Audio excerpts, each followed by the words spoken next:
Hello po mga kababayan, si Dante Maravillas. Dito muna tayo uli sa ating podcast, Life with Dante M. Binanatan po ni House Minority Leader, four-piece party list, Representative Marcelino Nonoy Libanan, si Senator Robin Padilla. Kasi po si Robin nag-file kahapon po ng Senate bill na dapat daw magsailalim sa annual drug test yung Pangulo at iba pang mga government officials. Sabi ni Congressman Libanan, gimmick lang anya itong ginagawa ni Robin. Yan gimmick lang. Libanan slams Padilla proposal on annual drug test for the president. Parehas yung reading namin mga kababayan. Kasi yung kanyang political staff na si Nadia Montenegro, naamoyan ng marijuana. Tingin ko po, cover lang para ilihis yung atensyon. Mga kababayan, gusto pag mandamay ng iba. Pero pinaresign mga kababayan yung kanyang political staff na si Nadia Montenegro or hinayaan niyang mag-resign na wala man po nga ginagawa muna na drug test. Nauna pa po mga kababayan si Mig Subiri nagpa-drug test. Pero ang sabi, may auto si Chis Escudero for random drug test sa Senado. Dapat ninyo talagang gawin kasi nangamoy. Sabi nga po, walang amoy na hindi sisingaw talaga. Ayun, sumingaw amoy marijuana sa Senado mismo. O diba, kaya ang Senado ngayon mga kababayan. Kaya hindi makumbinsi po si House Minority Leader Nonoy Libanan. Gimmick lang anya ito, ang ginagawang ito ni Robin Padilla. Yan theatrics anya and gimmickry ang ginagawa ni Robin Padilla. Yan House Minority Leader for Peace Party List Representative Marcelino Nonoy Libanan has slammed a proposal compelling the President to undergo yearly drug testing, calling it a case of theatrics and gimmickry. Tama! Gusto lang niyang ilihis yung atensyon ng taong bayan sa kanyang mismong opisina kung saan naamoyan ng marijuana yung kanyang staff. O diba? Para sabihin, hindi nila tinotolerate ang ganyang gawain, nag-resign. Or malamang, sinabihan niyang mag-resign si Nadia Montenegro para linisin yung kalat. Di ba po, mga kababayan? Pero hindi nakaligtas po sa mapanuring paningin ni Congressman Libanan. Sabi ni Congressman Libanan, the timing niya speaks volumes. Imbes niyang linisin niya yung kanyang sariling bakuran, somebody is trying to deflect attention by dragging the office of the president into a spectacle. The presidency niya is not a stage for gimmicks or stunts. Sabi po kahapon ni ngayon pa lang pala, Tuesday, August 19, sabi ni Libanan, mandadamay pa kayo.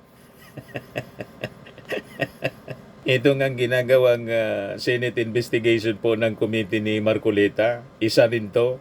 Kaduda-duda po. Yung sa flood control projects. Baka sarsuela din lang ito mga kababayan para ilihis din doon sa kanyang mga seatmates sa Senado. Tulad ni Bungo.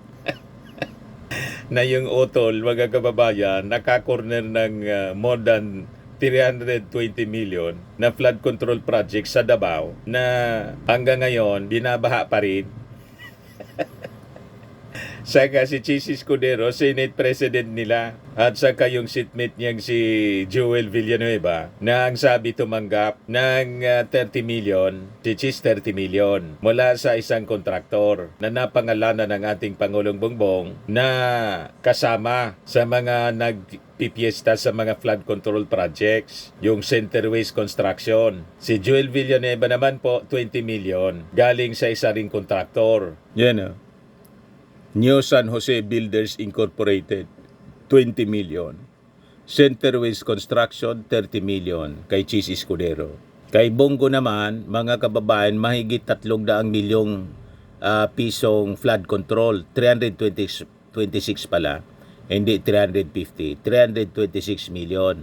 Kinorner ng half-brother niya, yung Alfredo Construction. Di ba, mga kababayan? Tama itong sinabi ni Libanan. Instead of cleaning up his own backyard, somebody is trying to deflect attention by dragging the office of the president into a spectacle. Padilla lodged the proposal just days after one of the senator's own staff members was embroiled in a marijuana controversy inside the Senate.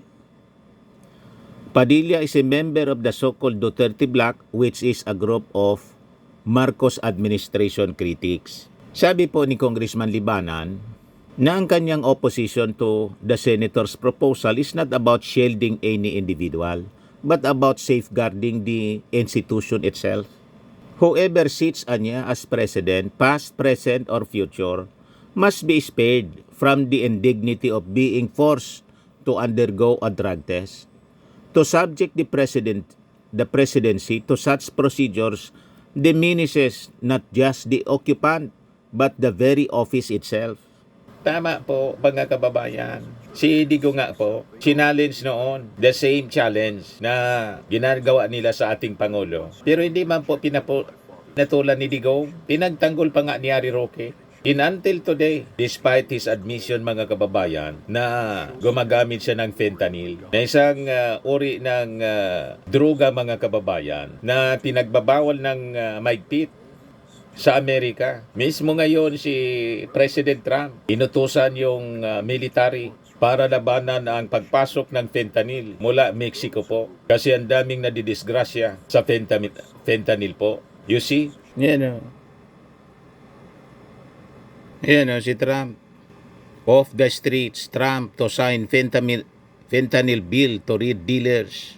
Di ba, mga kababayan? So sabi dito sa balita, the minority leader reminded that the 1987 Constitution niya already sets clear qualifications for the presidency, ensuring that only those with proven competence, judgment, and moral fitness can hold the post. Our democratic institutions, particularly Congress, must preserve the dignity of the presidency, regardless of who occupies it. Undermining the dignity weakens public trust and destabilizes the system we are sworn to protect. Yung previous kasi pong leader, nawala yung dignity, nasira pati yung ating mga institusyon, nawala na ng tiwala yung mga tao. Hanggang ngayon nga, pati sa korte. Kaya nga po yung dating presidente, imbes na dito file ng kaso, pinailan po sa ICC. You see, nawala ng tiwala. Libanan warned against trivializing the presidency, saying it could make the Philippines a laughingstock before the international community. He further urged lawmakers to focus on pressing national concerns. Sabi ni Libanan, let us not waste time on distractions. We should be fixing the economy, lowering the cost of living, creating jobs, and protecting our communities from floods and disasters. These are the issues that truly demand leadership, not hollow theatrics, sabi po ni Libanan. Diba?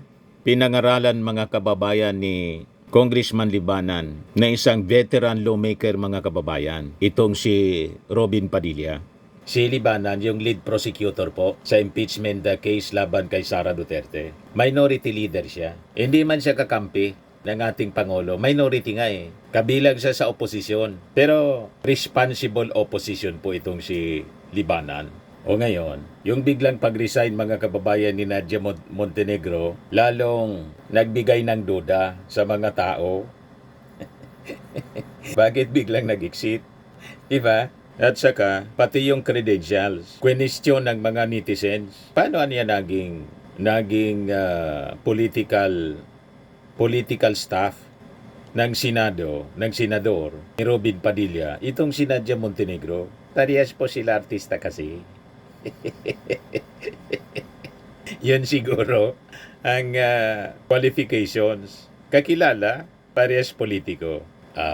Humingi din siguro ng tulong kasi wala nang mga projects itong si Nadia Montenegro sa pelikula, sa showbiz. Yan Nadia Montenegro's exit prompts questions on her credentials in Padilla's office.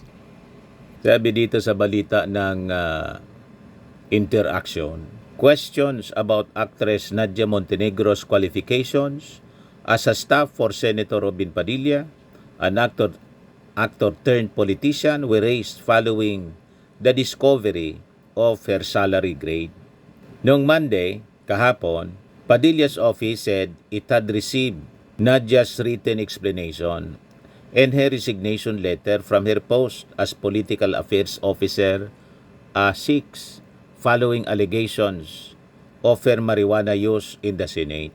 Paliwanag ni Nadia that she resigned for the sake of her mental health and the welfare of her children. Nag-deny rin siya na nagmariwana siya sa Senate premises. Meanwhile, some Filipinos questioned Nadia's position in Padilla's office, given that she was on the government payroll. So anong qualification ni Nadia Montenegro to be a Political Affairs Officer 6 na salary grade 24? Tanong ng isang netizen.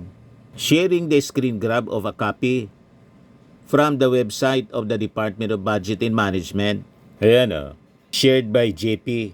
Ano ang qualification? Salary grade 24 siya. So ang sweldo niya, 85,000. 85,074 for step 1 and 86,462 para sa step 2. Mataas ang sweldo. 85 to 86,000. Sold na sold mga kababayan. Tapos pa singhot-singhot lang.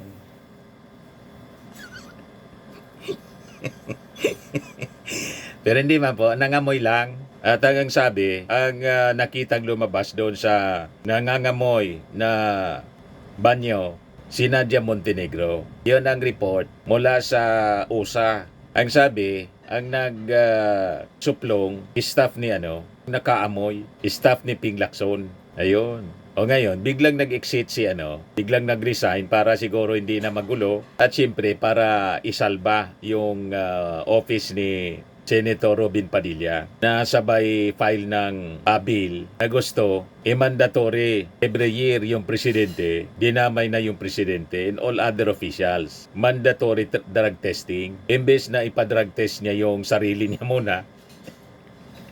Tapos si Nadia, yung mga staff niya, yun ang ginawa. Sana muna. Kaya sabi ni Libanan, hindi niya pwede yung chat tricks and gimmickry. Yun si nalata mga kababayan ni Congressman Libanan. Nililihis yung kwento. Pang-cover. Sumingaw po yung marijuana Sabi dito sa kwento, Nadia is a showbiz personality with a background in cooking. Kaya naman pala may naamoy na usok. May cooking. Yun ang expertise niya. Cooking. Kaya may nangamoy na usok. Kaya lang yung amoy na usok, hindi galing sa nilutong pagkain, kundi Mary Jane. You see? In 2024, she completed a basic citizen military course and became a reservist in the Philippine Navy. Meanwhile, a 2018 document uploaded on the DBM's website titled Index of Classes by Salary Grade states that a Political Affairs Officer 6 has a salary grade 24. According to the DBM siguro ito na baliktad, DBM's National Budget Circular that took effect this year, a salary grade 24 is equivalent to 98,000 o mas mataas pa. 98,185. Yung una, sabi, 85 to 86,000. For step 1, and 99,751 for step 2, and 101,283 for step 3. Matindi. Grabe po. Mataas yung sweldo. Pasinghot-singhot lang. O diba? Dapat yung sweldong ganyan, mas tama na ibigay po sa ating mga teachers. Di ba? Sumweldong salary grade 24. Kaya lang yung mga teachers mababa po. Nasa 30,000 plus. Hindi mag 50,000. Ang demand nga nila itaas hanggang 50 mil man lang para mabuhay ng marangal. Ito nga po, pa-cooking-cooking. Napakataas ng sweldo, salary grade 24. Kaya dapat talaga itong Senado, i-abolish na lang. Di ba po? Sayang pasweldo dito sa mga taong ito. A political affairs officer, particularly in legislation, is expected to have a background in political affairs to assist the lawmaker in fulfilling duties within the government's policy-making body. Ako, ang tingin ko, accommodation man lang po ito kay Nadia Montenegro. Kaya naging political staff siya ni Senator Robin Padilla. Ngayon, sabi ng mga nag-react, you should also ask what qualifications Robin Padilla to become a senator and you will know the answer for Nadia Montenegro. Matalim na katanungan mga kababayan, matalim na reaksyon. Sabi ni Lawrence D., muntik na akong mahulog sa silya ko. Seriously, salary grade 24? If this is true, she must hold an excellent credentials and had a colorful background prior to being a political advisor of Robin Hood. Salary grade 24 commands respect in hierarchy, 85,000 to 90,000 plus per month. Same level as some Deputy Director General or as some Supreme Court Justice in some Court of Appeals officials. Sabi ni Joby Adena, qualification required for Senator Padilla's office, experience, at least 1 year prison experience.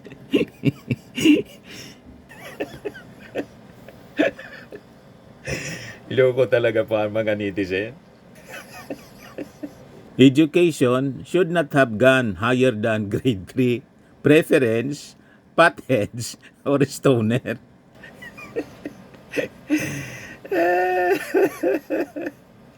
Wala talagang patutunguhan pag ganito po ang ating mga leader.